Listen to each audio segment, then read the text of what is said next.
ating mahal na Pangulo ang mekanismo at sistema kung paano ito maiimbestigahan. At nagbigay na nga rin po siya ng direktiba sa regional project monitoring committees. At kung ano man po ay maitutulong ni Mayor Magalong, mas maganda po na ito'y mailahad niya sa Pangulo. At hindi naman po siguro kinakailangan pang magkaroon ng isang magli-lead sa probe dahil nga may mekanismo na po at sistema na ibinigay ang ating Pangulo.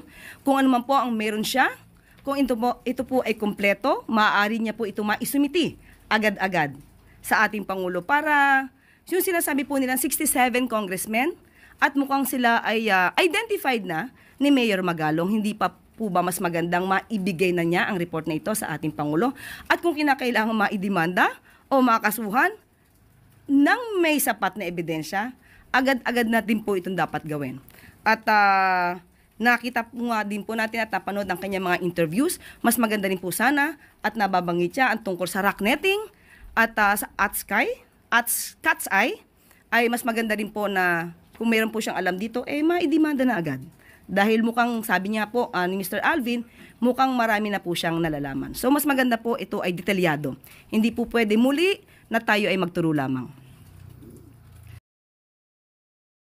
Unang-una, kailangan ho talaga ng investigasyon. Hindi ho pwedeng ang nag-iimbestiga Kamara. Hindi rin ho pwedeng nag-iimbestiga yung mga Regional Project Monitoring Office kasi wala naman silang investigative capability. Ang pinaka-challenging kasi dyan is makakuha ng mga ebidensya. Just like what we did during the NIA, wala rin ho. Makikita mo talaga sa ebidensya, meron ho talagang paper trail yan eh. And at the same time, pag na-pressure na ho itong mga contractors at itong DPWH personnel na bakit sila lang ang makukulong.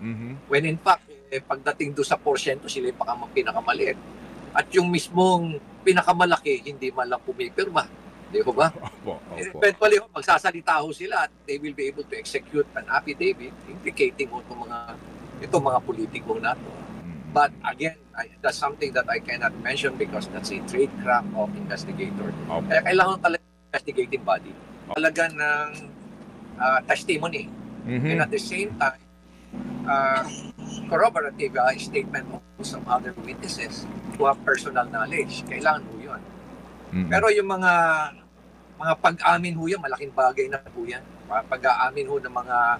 Kasi ho, for some reason, paano talaga makikita mo talaga na yung consistency.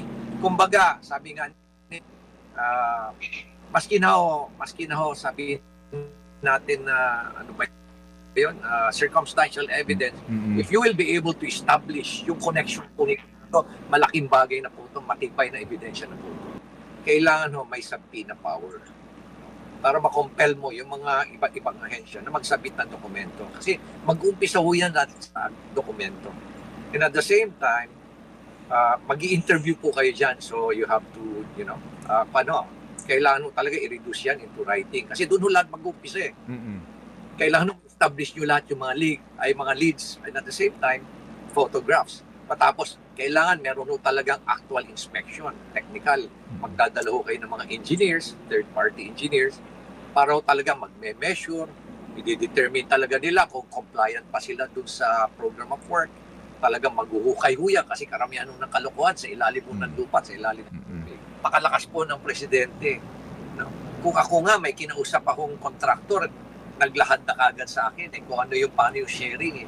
Ano pa kaya kung yung presidente, kung gusto niya magkaroon ng quick win, kausapin niya lahat, ipatawag niya yung top 15. No? Mag-usap-usap nga tayo, ano pa talaga ang totoo rito. Pagsabi kayo ng katotohanan dito at titingnan namin kung paano namin kayo matulungan. Immediately po, magsasalita po yung mga yan. Pero ang pinaka-challenging po yan is, are they willing to translate their testimonies into affidavit or written testimony? Kasi syempre, anong assurance mo na pagkatapos ng administrasyon, mabubuhay ka ba, makapatayin ka? Ganun ho yan. Case gusto ho nila akong ma-involved, then I'm willing to volunteer. At another is, pwede ko i-share sa kanila yung aking experience. Basta ang importante dyan is, ako mamimili ng mga investigators at sino mga ahensya ang sasama doon para at least alam noon na credible yung mga investigasyon at talagang reputable din yung mga lead agency pagdating sa pag-imbestiga.